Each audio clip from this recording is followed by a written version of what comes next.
While most national level Republicans have publicly been cheerleading Donald Trump, hoping that he wins the presidential election, Politico reports that behind the scenes, many of them are actually rooting for Kamala Harris. And honestly, this doesn't surprise me because I remember speaking at the Pennsylvania Chamber of Commerce event. I was debating Ben Shapiro there.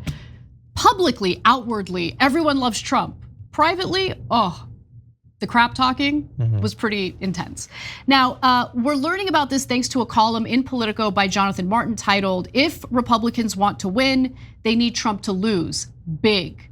To dominate the country once more, Republicans need to hasten the move to a post-Trump party." So in it, Martin argues that Harris is less a doctrinaire progressive than she is up for grabs on policy, but any liberal course she takes would be constrained by a GOP-held Senate. So that is what they're banking on. They're hoping that Republicans take control of the Senate. By the way, if Republicans have control of either chamber, that means we're gonna get gridlock. And so any proposal that might be too progressive for Republicans, they can just be obstructionists and prevent it from passage. And she would be the first Democrat to enter the presidency since 1884 without majorities in both chambers, should Republicans flip the Senate. That adds up to a recipe for gridlock and perhaps some deal making to fund the government and avoid across the board tax hikes, but not a Scandinavian social welfare state. God forbid. Which she's definitely gonna institute. She hasn't even really proposed anything even close to that, but okay, yeah. So the idea here is, look, I think most people who've been paying attention know, like most Republican lawmakers do not like Trump and they feel like they have to support him publicly because of where the Republican electorate is. Like the Republican electorate loves Trump. Republicans in office don't necessarily love Trump. So if Kamala Harris wins, well then finally their Trump problem is gone. Maybe. Right, maybe. I mean, who knows? But they think he'll be gone. We'll have gridlock in Congress. And so we don't have to worry about Kamala Harris actually accomplishing anything. And then we can pave the way for a, in their minds, better Republican to run against Harris in the next election cycle. Yeah, maybe. I think part of my initial knee-jerk opposition of the article was in the fight between what's not a terrible thesis that apparently, as you'll get to, many Republicans seem to agree with, and like the need to get people to click on it. When you want to have like a bold headline, they need him to lose and big, and then your entire thesis is lose, but the Republicans maintain control of, like, then no, you don't want him to lose big. You want her to win a little bit so that the Republicans still maintain control of the Senate and the House. Then that's not as exciting a premise, is it? But I get the idea. And I would just remind everyone, some people, especially if you're new to politics, might look at something like this and be like, well, why would you ever possibly want that? I mean, why would you not want to win? I mean, after all, like our team, if we win, we get what we want. Their team, if they win, they get what they want. But as you know from covering this for a long time, that's not really how it works. This is asymmetric warfare. Like our team, which I would define as not even the entire Democratic Party, has a lot of things that we want because we don't have them. The Republicans don't have a lot that they really need. They've gotten the tax cuts that they want. Things are set up pretty much the way they want. They can lose and they're doing okay because the status quo was already set by them. We need a big victory, but write that as the headline. Harris needs to win and big.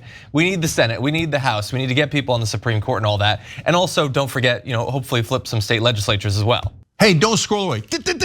Come back. Because before the video continues, we just want to urge you to lend your support to TYT. You power our honest reporting. You do it at tyt.com/team, and we love you for it. Here's where things get super interesting with the Politico piece. So Martin thought that his piece, understandably, would be very provocative, but actually found that many Republicans agreed with him, and not just your run-of-the-mill like never Trumpers, right? He didn't like sit down with Kinzinger and base his entire piece on what Adam Kinzinger has to say. One high-level Republican conceding it may only be wishful thinking even floated the idea of a Harris victory, followed by Biden pardons of both his son Hunter and Donald Trump, this is like the magical thinking of the century, okay? That would take the issue of both cases off Harris's plate and, more to the point, drain the energy behind Trump's persecution complex so that Republicans can get on with the business of winning elections.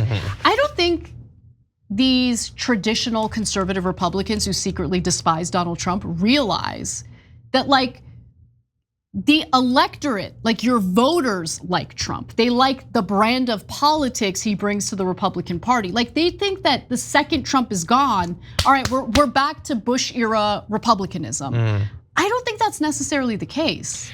Yeah, I don't think it'll be that, and I don't think it will be a replacement Trump that just naturally slots in there, because I don't think that exists. I think agree, that the last year has been very rough for that thesis. Ron DeSantis doesn't have it, JD Vance doesn't have it. Now, the good thing for them, if they're looking for a silver lining, is they may well, almost certainly, not get a person who gets all of the free passes and all of that Donald Trump gets, but whoever replaces him won't have so many of the downsides that make it so that, like, his base loves him, but that's a minority of the American population and he's never gonna get the majority to like him. Another Republican might be a little bit more charismatic or not so horrendous in a lot of ways. And so I don't think the leadership of the Republican Party is gonna be really happy with what comes. And I think that there's a lot of regular Republicans that initially are gonna have a lot of whiplash after losing Donald Trump, assuming he doesn't run again, which he totally couldn't. I don't see why he wouldn't. But I think they might still end up better off electorally than with Donald Trump. So some Republicans and GOP operatives actually fear a second Trump term could take the party in the wrong direction. For example, free market cheerleaders are fretting about Trump's new populist-infused policy platform that embraces tariffs and shies away from tough conversations about entitlements. Tough conversations. So, like, these are the kinds of Republicans we're talking about here, okay? These are Republicans who are like, we want to cut Social Security and Medicare so bad, and this MFer is not committed enough to what we want to do. Okay. He has talked about it during this campaign. He has proposed it in budget proposals when he was in office. So, on one hand, he talks about how no, we can't cut Social Security, but then behind the scenes, of course, he has his proposals to cut Social Security or raise the retirement age. Opponents of abortion rights are upset about his verbal flip-flops on abortion, an impromptu suggestion that the government should pay for in vitro fertilization treatments. What happened? I thought you guys wanted to increase the birth rate. What happened?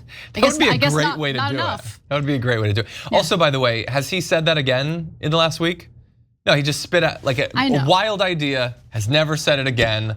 I would be frustrated if I was a Republican, because how are you supposed to read this guy? He says wild things that are directly contradictory. Defense hawks continue to worry about Trump abandoning US allies and upending the world order in a second term. So I want to be clear about something. Yeah.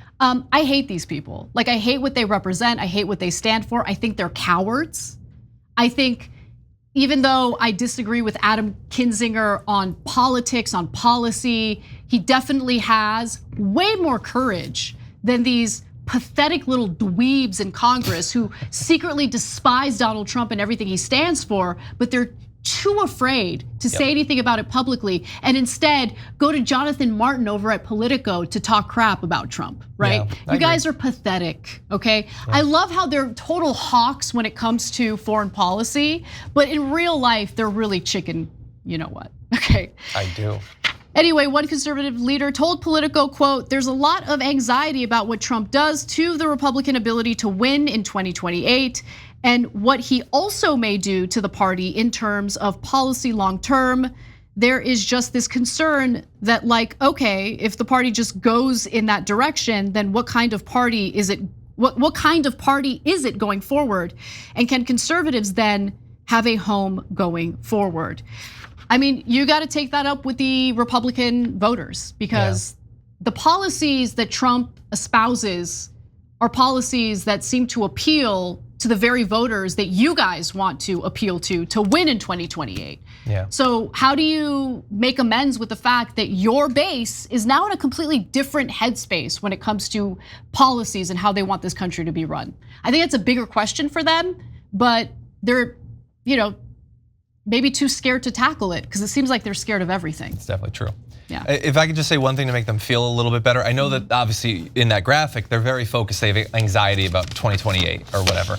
I don't think that they should be worried about 2028. They're getting way ahead of themselves. They should be worried about 2026, because you get that he's still gonna be choosing your Senate candidates in 2 years, right? Like he's gonna choose another round of Dr. Oz's and Herschel Walker's and stuff like that.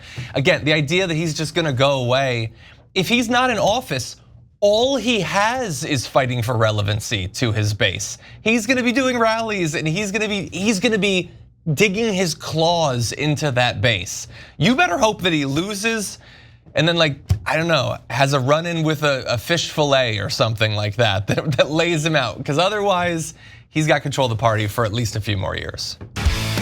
Hey, thanks for watching that video. We really appreciate it, guys. And we appreciate it if you become members, because that allows us to be independent, honest, progressive, all the things that you don't get from corporate media. And all of that is because of you guys. Hit the join button below and become one of us, become a young Turk.